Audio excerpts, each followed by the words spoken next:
वृद्धि होगा, नया नया जनगणना होगा, क्या दशा होगा इस राज्य का।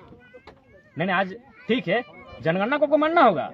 आज मानते हैं झारखंड एक आदिवासी राज्य के रूप में जाना जाता है, लेकिन जब इसका ये नया जनगणना तभी होबे नहीं किया 2021 वाला, 2031 में होगा तब क्या स्थिति होगा, भयावह स्थिति होगा।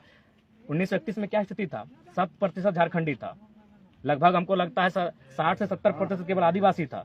आज क्या स्थिति है, 25% है। कहाँ गया बाकी पॉपुलेशन, गया कहीं नहीं, विस्थापित पलायन होके और जमीन से खाली होके भटक के आधा समाप्त हो गया। और बाकी उसका जो जनसंख्या है वो जन्म दर से नहीं बढ़ रहा है, वो सीधे प्रवेश कर दे रहा है, वो जवानी की अवस्था में प्रवेश कर रहा है। और ये गृह विभाग का अंदरूनी डाटा है, एक डीएसपी का डाटा हमारे पास है, झारखंडी लोग डीएसपी में है, बोला 36,000 लोग प्रत्येक साल झारखंड में प्रवेश कर रहे हैं। 36,000 की 36 तो कंफर्म नहीं हो पा रहे हैं, जो भी है शायद 36,000 है, और प्रवेश ही नहीं कर रहे हैं, यहाँ रह जाते हैं, यहाँ बस जाते हैं और अपने आप को झारखंडी गिनते हैं, डंके की चोट में छाती ठोंक पे गिनते हैं, लेकिन मुंह से कभी जय झारखंड नहीं बोलते हैं। ये स्थिति झारखंड की है।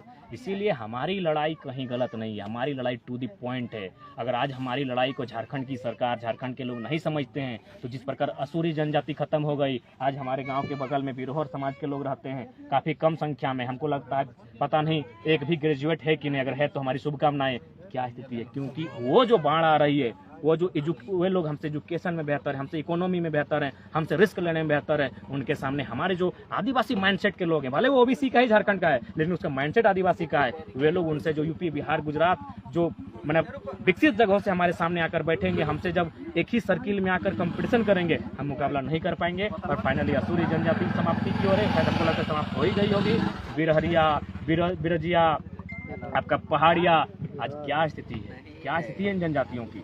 आज भाषाओं की बात करें तो भाषाओं की लगभग 8 भाषाएं, यूनेस्को की रिपोर्ट कहती है कि झारखंड की 8 भाषाएं 2050 तक समाप्त हो जाएंगी। इस पर किसी को चर्चा नहीं है, क्यों न, सारा जो एक सिस्टम जो बना है उससे बाहरी तंत्र हावी है। मुझे बाहरी लोगों से कोई शिकायत नहीं है, नियम से आए, नियम से आए भाई। जैसे हमारे लोग महाराष्ट्र जाते हैं, जैसे हमारे लोग तमिलनाडु जाते हैं, नियम से आए, नियम बेनियम से नहीं आए कि आप आए किसी भी रास्ते में आए, फर्जी सर्टिफिकेट बनाए, आप यहाँ के हो गए। ये गलत है। अगर ये इसको आप सही मानते हैं तो फिर एक बहुत बड़ी आबादी को आप माने विलुप्त होते हुए देखेंगे, बिल्कुल विलुप्त, वो दिखेगा ही नहीं।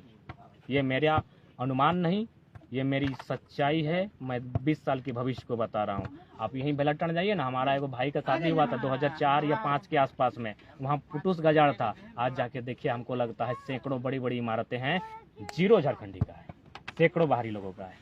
लेकिन इस परिस्थिति से कोई वाकिफ नहीं है, उसको मजा अभी आ रहा है, लेकिन वो मजा सजा में जब तब तब्दील होगा जब वो अतिक्रमण, जब वो शहर आपके गांव तक पहुंचेगा, जब वो तोपचांची के जंगलों तक पहुंचेगा, जब वो टुंडी के पहाड़ों तक पहुंचेगा। और ये हो ही रहा है। कतरास की जनसंख्या जब शहर में और हीरापुर होते हुए प्रवेश कर रही है, बरवाडा से जनसंख्या आपकी जब आपका राजगंज में जमीन का दर बढ़ने लगा है, खरीदारी होने लगी है, टुंडी का जो साहेबगंज का रोड है, जाके स्थिति पता कर लीजिएगा, सब जगह गैर झारखंडी है। मुझे आपत्ति है इस बात की, क्योंकि झारखंड का मतलब है भारत का मतलब ही है डाइवर्सिटी।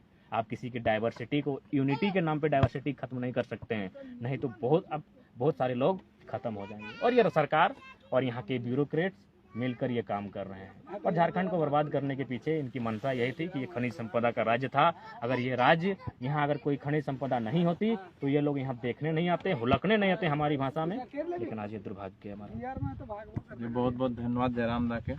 और हम झारखंड न्यूज़ देखे वाला सबके हम